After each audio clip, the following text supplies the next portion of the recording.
Daily Devotion with Pastor Balla for January 29th, 2022 from Psalm 145, Fulfilling Our Desires.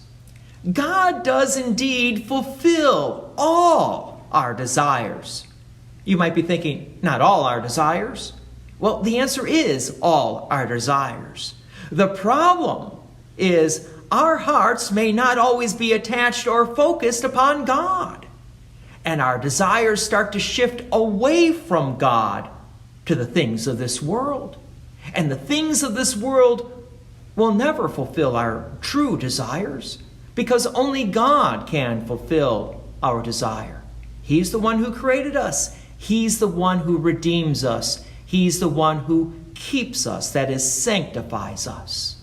Keep this in mind as we go through Psalm 145, verse 1. I will extol you, my God and King, and bless your name forever and ever. Every day I will bless you and praise your name forever and ever. Great is the Lord and greatly to be praised, and his greatness is unsearchable. So the writer begins by praising and focusing his attention to God. And in doing so, yes, his desires will be fulfilled. Verse 4, one generation shall commend your works to another, and shall declare your mighty acts. On the glorious splendor of your majesty and on your wondrous works I will meditate.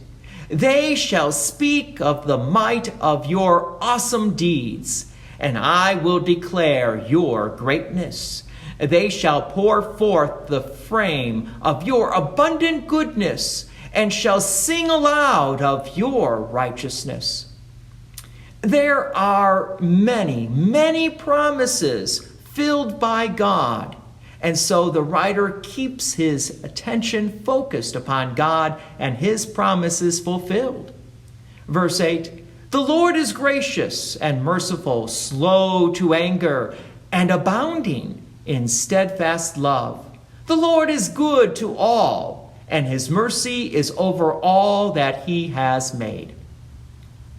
We need to remember that we are part of God's creation. Actually, we are the greatest part of God's creation. And so God is indeed patient with us. Even when our minds get sidetracked and our desires move away from God toward other parts of God's creation. So God wants to bring us back to his word.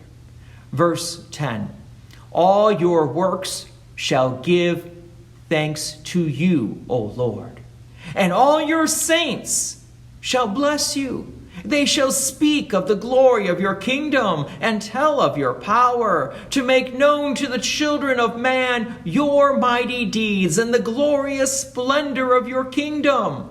Your kingdom is an everlasting kingdom, and your dominion endures throughout all generations. The Lord is faithful in all his words and kind in all his works.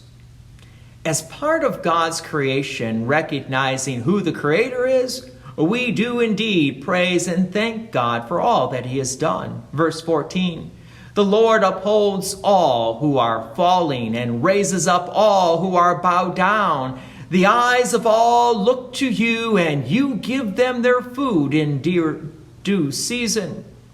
You open your hand. You satisfy the desire of every living thing. The Lord is righteous in all his ways and kind in all his works.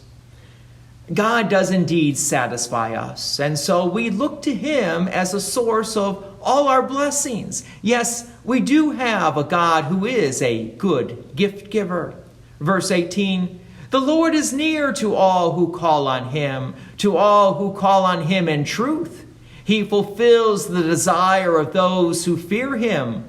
He also hears their cry and saves them. The Lord preserves all who love him, but all the wicked he will destroy. God does not abandon us, but he is with us for the rest of eternity. The evil people will be destroyed because they have rejected God. So our response should be as the last verse of this psalm states, verse 21, "My mouth will speak the praise of the Lord. Let all flesh bless his holy name forever and ever." God's peace and many blessings be with you. And thank you for listening. And please take an opportunity to share this message with others. If you have enjoyed these daily devotions, please consider making a donation to Peace Lutheran Church, 24024 West Main Street, Plainfield, Illinois, 60544. Thank you again for listening.